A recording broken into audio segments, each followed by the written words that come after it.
Comedy Fest Live 2011. Please welcome your host, John Richardson.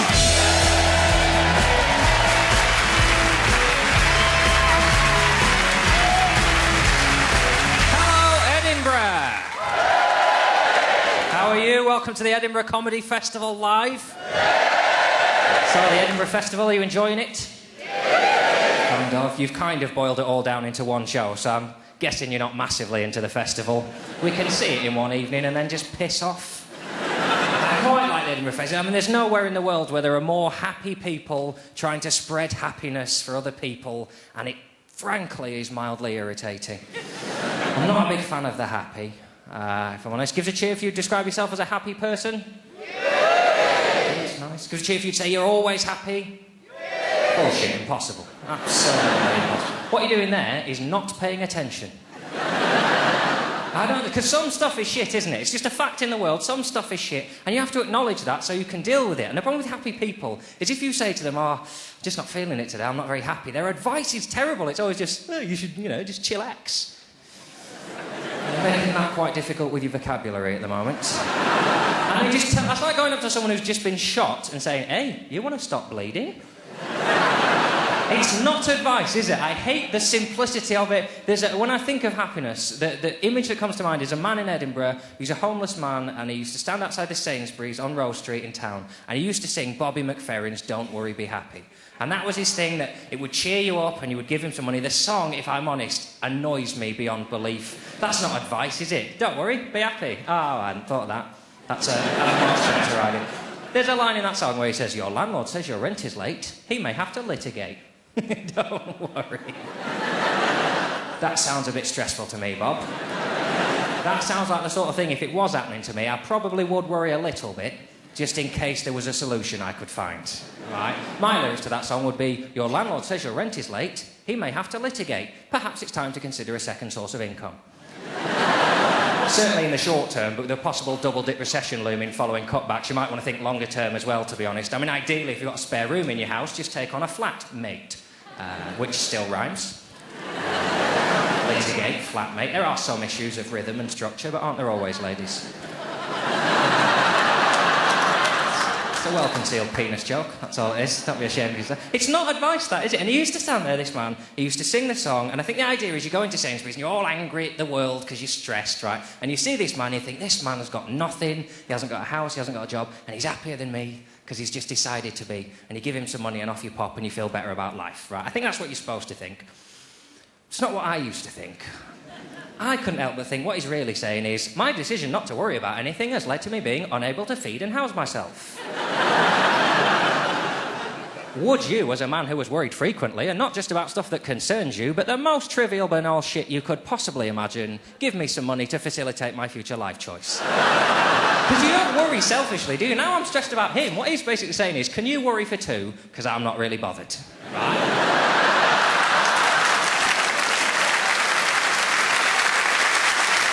We've got, basically, the best comedians from the best comedy festival in the world, so you're going to have an incredible night. Are you up for that? Yeah! If you saw this show go out last year, you'll know how good this first act is. Please give all your love. Welcome to the stage, the wonderful Mr. Josh Widdicombe.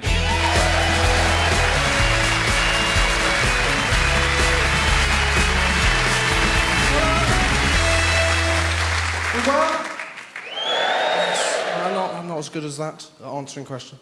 I struggle with questions. The only question I kind of know what to answer is when my computer crashes. Then it comes back on, it goes, "Do you want to send a report?" No.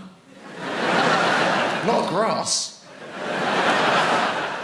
If I was going to grass up my computer, I wouldn't do it via my computer. He'll know. I'll be grassing him up, he'll start grassing me up. He's got far more on me than I have on him, I can tell you. It's nice Edinburgh, I enjoy it. I struggle with the kind of city. I grew up in a small village. Like, this kind of thing didn't happen. The most exciting thing that happened in my childhood was when I was 7. For a while there was a field with a bull in it. I was terrified of this bull. We used to walk past and my dad would go, "Oh, don't worry about that. He's more scared of you than you are of him." And I think, no, I don't think he is. So Only one of us here with a 200-stone weight advantage and horns. I mean, the only way he is more scared of me than I am of him is if he has a phobia of Wellington boots with eyes on the front. I was terrified from my childhood, like bonfire night. That terrified me when I was a child, because the build-up to bonfire night was just warnings about the way it was going to go wrong. Like they go, oh, bonfire night's coming up. Careful you don't get burnt with a sparkler or hit with a firework. My favourite was on Blue Peter every year. They'd have the same warning that applied to no one in Britain. Every year they go, oh, bonfire night's coming up, and if you do own a pet tortoise. What? If you do own a pet tortoise and it's hibernating in a box, do be careful to not absent-mindedly throw that box onto the fire. I don't know how unlikely that scenario is. Starting no one who owns a pet tortoise. Secondly, how unruly is your bonfire night getting? You go, yeah, just chuck everything on, yeah. Yeah, Guy Fawkes was a shit, show him what I think of him. Go and get my boxes, don't look in them, throw them on the fire. No, I don't care that the contents is snoring, throw it on, I told you. 2 months later, you walk around your house going, where the hell is Sheldon? The only thing there wasn't a warning about in the build-up to bonfire night was the toffee apple. They should have said bonfire night's coming up, and if you are planning eating a toffee apple, do be aware that they are shit. No one actually likes toffee apples. No one's a food that gets worse the more you eat of it. It's a way of tricking children into eating apples. It's like bobbing for apples. I spent my year not wanting to eat an apple. You put that apple in water, you put my hands behind my back, I will drown myself to eat that apple. It's me or the apple, I couldn't give a shit. I'm waterboarding for apples, I do not care. It's the thing, if you make something into a game, people want the prize no matter what it is. Like those 2p pushing machines you get at the pier. I spent my life trying to get rid of 2p's. You put them on a moving shelf. Suddenly I'm going, I am having all those 2p's if it kills me. Not just those 2p's, I'm getting this pound coin, I'm changing that into more 2p's. To get these 2p's. I go for the one that's not just 2p's, it's got extra items balanced on top. I want less. That's not just 2p's, is it? That's a Shabarank's key fob. I'm in a Shabarank's, I've got keys, I'm having it. I'll see these machines, I won't have seen them in years. The moment I see them, I'm an expert going, oh, that one's not going to fall, is it? No. That one's going to pay out big. That one's a maybe, that one's a 10p. I'm going nowhere near that, I'm not made of money. No one's ever been on the 10p pushing machine, it's not Monte Carlo. Not a guy on the screen's going, that guy's got a system, get him out, he's 2 Tamagotchis up. The other one I go on is the dance simulator with the 4 arrows and the arrows come up on the screen. You'll just be stood for arrows. It's like ages like this going, well, I tell you what, I'm a better dancer than I thought. You're not a better dancer than you thought. You do that in a nightclub, you are not a better dancer than you think. Do you like these moves, girls? Wait for the big one. There it is, very nice indeed. You have been lovely. Thank you very much. My name is Josh Whittaker. Cheers. Good night. Thanks so much, Mr. Josh Whittaker.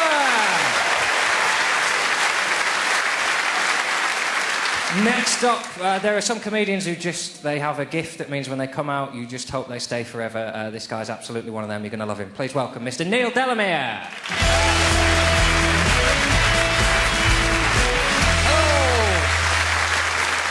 It's a pleasure to be here in Edinburgh because it's not London.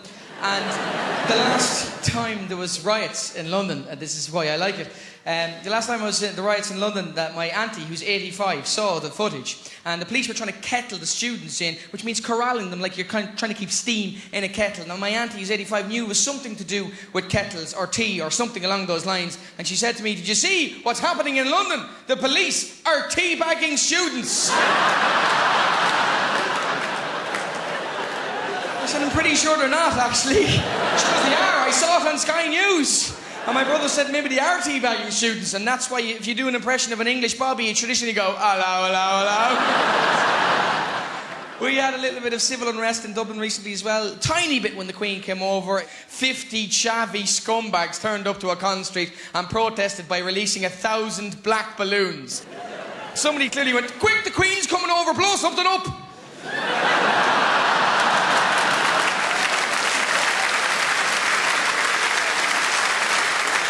So over the Queen flew, avoiding Ryanair because No, people slag off Ryanair. I'm not going to do that. Oh, they fly to this destination, all that rubbish. What annoys me is that they use 3 different accents on their announcements. You land and it's that soft Scottish, congratulations, you've arrived in yet another on-time Ryanair flight. Then it's the English one for the scratch cards. Buy a €2 scratch cards. And then they use a soft female Southern Irish accent for the safety. I understand why they do that, because it's kind of comforting. It's like my mammy saying that to me. It's like, in the event of a sudden loss in cabin pressure, we'll probably be grand.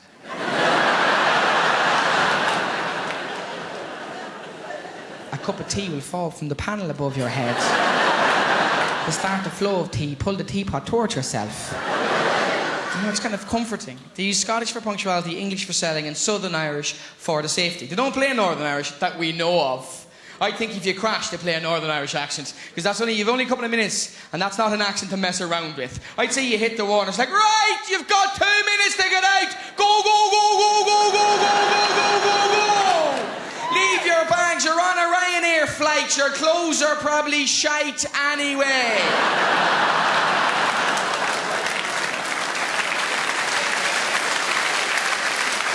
Please find your nearest emergency exit. I'll give you a clue, the sea is coming in it.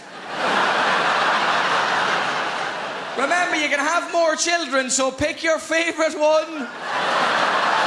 And save him. He's always wanted to swim with dolphins, now's his chance.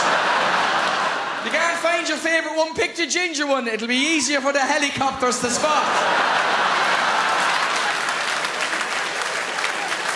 If he gets sunburnt, all the better. And 5 hours later, you get washed up on some random beach in France and you hear, congratulations, you've arrived in yet another on-time Ryanair flight.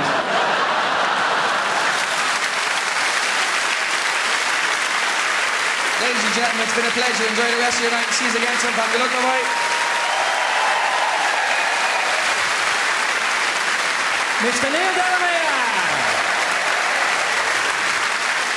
So next up, if you haven't seen this act before, you're in for a treat. If you've seen them before, you are in for a treat. You're basically in for a treat. It's the Irish hip-hop sensation. Please welcome to the stage, Abandaman.